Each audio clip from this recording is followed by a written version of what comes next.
Bienvenue Bernard Roger d'Albert.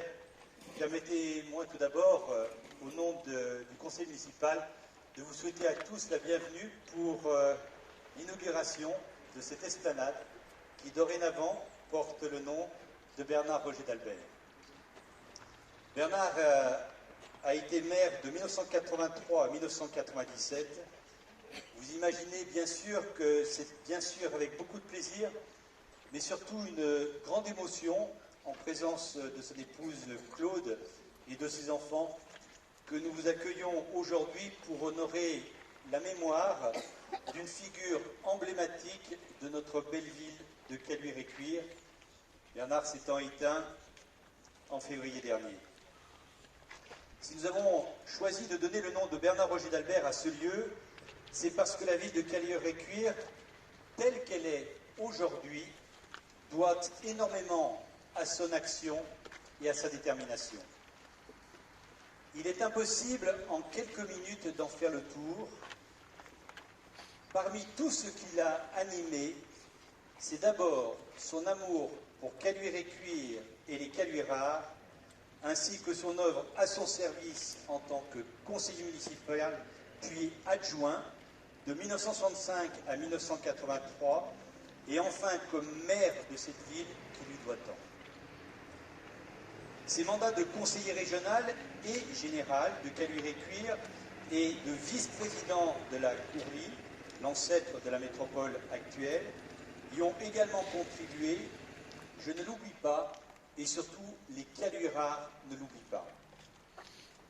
Avec l'efficacité, la générosité et la disponibilité qui étaient les siennes, il a su poursuivre l'œuvre de son prédécesseur, Frédéric Dugoujon, tout en faisant entrer Caluire-et-Cuire dans la modernité.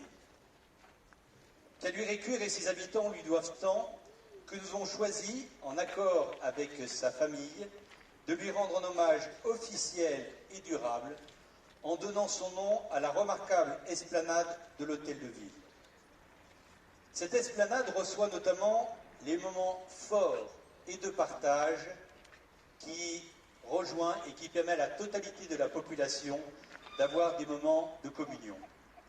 Le 8 décembre, le 14 juillet, le repas de l'amitié et j'en passe.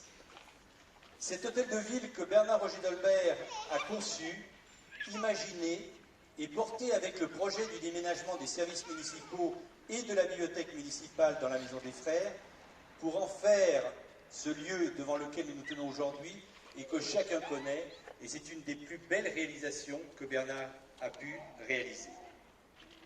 Un chantier de grande ampleur qui fut notamment le point d'orgue de son action pour la ville de Caluire-et-Cuire. Je citerai également la réalisation de l'école de musique et du Radiant, ou également du centre technique municipal.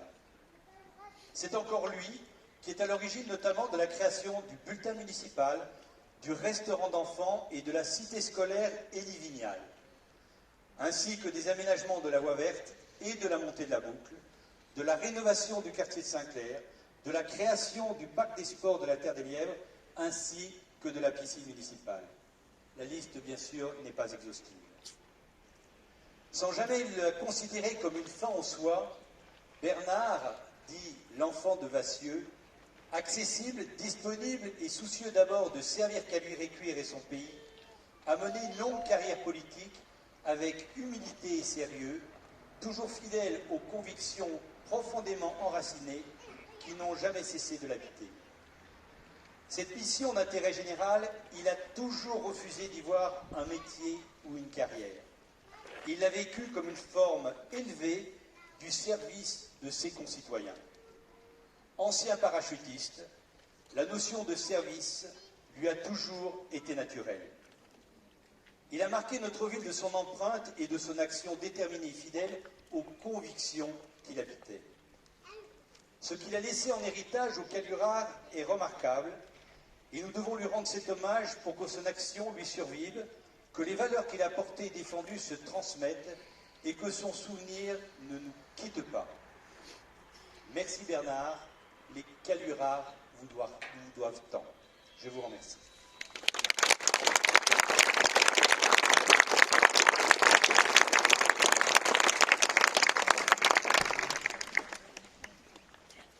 le maire, cher Philippe, mesdames et messieurs les élus du conseil municipal de Caluire et Cuire, mesdames et messieurs, bonjour.